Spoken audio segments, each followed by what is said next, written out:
Charlie Chaplin sits across from a journalist in a Hollywood studio, surrounded by recording equipment and curious onlookers. The question hangs in the air like an accusation. Mr. Chaplin, why do you refuse to embrace sound in your films? What Charlie does in the next 2 minutes doesn't just answer the question, it silences every doubt about the power of wordless storytelling. Hollywood, 1928. Tuesday afternoon, 3:20. United Artists Recording Studio on Vine Street. The walls are lined with soundproofing material, thick gray panels that absorb every echo. Microphones hang from metal arms like mechanical flowers. Recording equipment fills one corner, reels of tape waiting to capture whatever wisdom Hollywood's biggest star might share. Charlie is 39 years old, 1 year into the sound revolution. Every major studio has converted to talking pictures. Theater owners demand films with dialogue. Audiences flock to hear their favorite stars speak for the first time. But Charlie Chaplin, the most famous entertainer in the world, refuses to participate. The journalist conducting the interview is Robert Sterling from Photoplay Magazine. Mid-30s, sharp suit, wire-rimmed glasses. He's interviewed everyone. Garbo, Pickford, Fairbanks. His articles can make or break careers. Today, he wants answers about Charlie's stubborn resistance to technological progress. The studio is packed with observers, United Artists executives concerned about their biggest star's commercial future, film critics eager to understand Charlie's artistic philosophy, technical crew members curious about the man who refuses to use their expensive new equipment. Sterling adjusts his glasses and leans forward with professional confidence. He's prepared for this interview, researched every angle, armed himself with statistics and industry trends.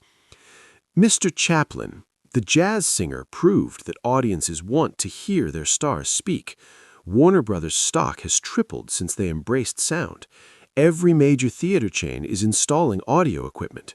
How do you justify continuing to make silent films when the entire industry has moved forward? Charlie doesn't answer immediately. His eyes scan the room, taking in the microphones, the recording equipment, the expectant faces. Everyone wants to hear him defend the indefensible, explain why he's clinging to an obsolete art form. "You're asking the wrong question," Charlie says quietly. Sterling's eyebrows raise. "I'm sorry?" "You're asking why I don't use sound. The real question is, what is sound for? What does it accomplish that visual storytelling cannot?"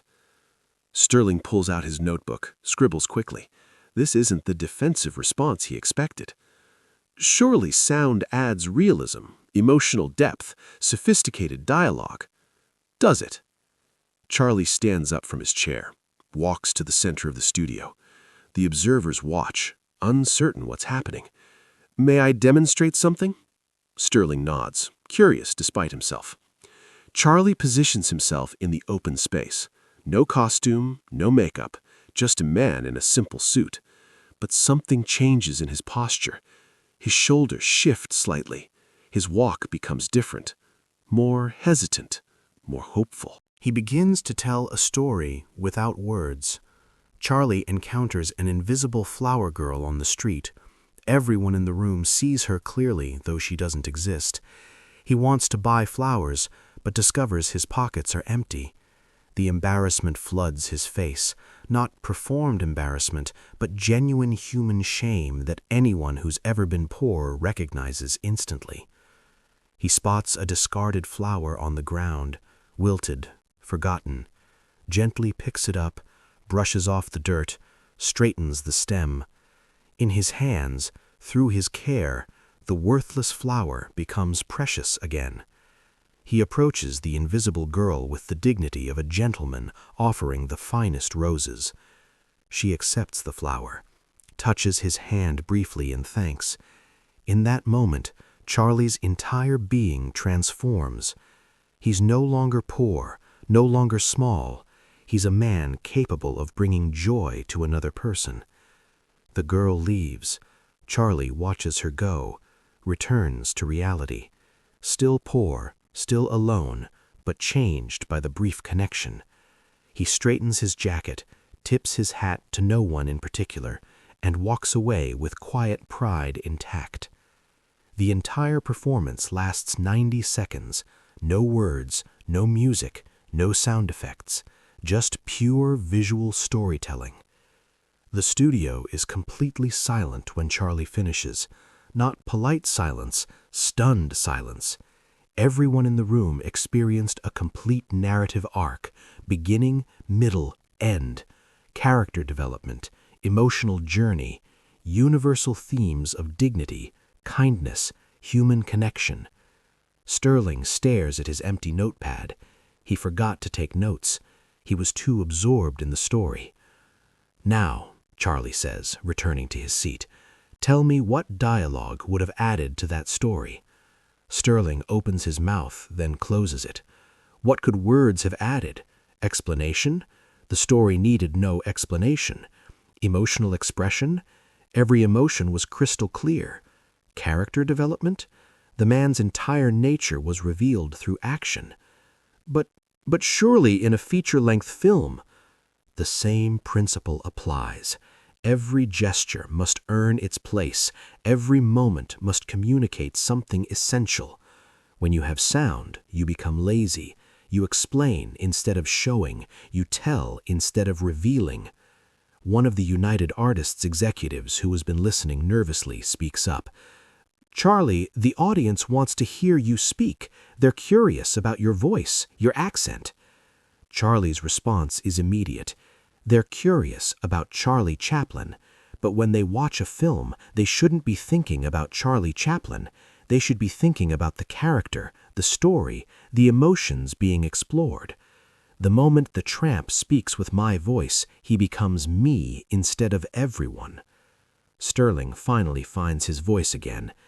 "What do you mean, everyone?" Charlie leans forward, passionate now. A child in China can watch the tramp and understand his longing without knowing a word of English. A farmer in Brazil can feel his dignity without cultural translation. An elderly woman in Russia can recognize his kindness without shared language. The moment I give him words, I limit him to English speakers. I make him smaller, not larger. The room buzzes with quiet conversation. This isn't the stubborn traditionalist they expected. This is an artist defending a philosophical position. Sterling tries another approach. "But Mr. Chaplin, what about the business reality? Silent films are becoming harder to distribute. Theater owners prefer talking pictures. Then I'll make films so good they have to show them." The confidence in Charlie's voice silences the room again. Art doesn't follow markets. Art creates markets. If I make a film that moves people, makes them laugh, makes them think, makes them feel, they'll watch it whether it has sound or not. One of the film critics speaks up. "Mr. Chaplin, can you give us a specific example? When would silence work better than dialogue?" Charlie considers this seriously. Love scenes. Two people falling in love don't need to explain it. You see it in their eyes, their gestures, the way they move toward each other or pull away. Dialogue reduces mystery to explanation. Comedy relies on timing, not words. The funniest moments happen in the pause, the look, the physical reaction. And tragedy? True tragedy is beyond words. When someone's heart breaks, they don't give speeches, they just exist in their pain. Sterling is writing furiously now. "But what about your future, Mr. Chaplin? Can you continue making silent films indefinitely?" Charlie's smile is confident, almost mischievous. "I'm working on something now. City Lights, a love story between the tramp and a blind girl. It will prove that the best stories transcend technology. And if it fails commercially, then I'll have failed attempting something worthwhile rather than succeeding at something meaningless." The interview continues for another hour, but the demonstration in those first minutes has changed everything. Sterling's article, published 2 weeks later, doesn't ridicule Charlie's position. Instead, it explores the artistic philosophy behind his choices. The headline reads, "Chaplin's Silent Revolution: Why the World's Funniest Man Refuses to Speak." The article sparks debate across Hollywood. Some filmmakers reconsider their rush to embrace sound in every scene. Others begin experimenting with selective use of dialogue, allowing visual storytelling to carry emotional weight. City Lights premieres 3 years later, a silent film in the heart of the sound era. Critics predict commercial disaster.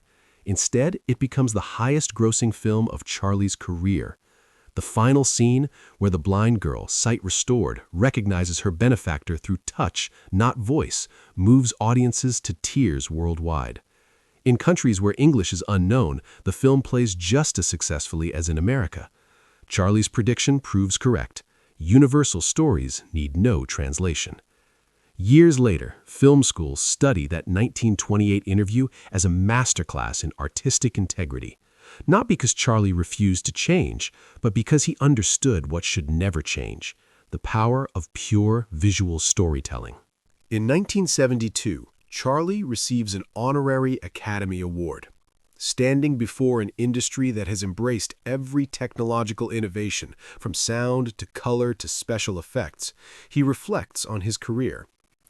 "I never opposed sound," he tells the audience. "I opposed the lazy use of sound. I never rejected technology. I rejected the idea that every new tool must be used in every story. A master carpenter doesn't use every tool in his workshop for each project.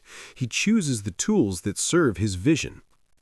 The audience, directors who have mastered dialogue, producers who have embraced every innovation, gives him the longest standing ovation in Oscar history. That day in the recording studio in 1928, Robert Sterling thought he was interviewing a stubborn traditionalist. Instead, he witnessed something rarer: an artist who understood his medium so deeply he knew when not to use certain elements.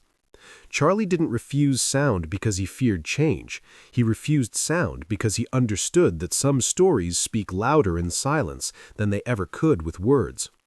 The demonstration lasted 90 seconds. The principle it established lasted forever. Technology serves story, not the other way around. And sometimes the most powerful communication happens when nothing is said at all.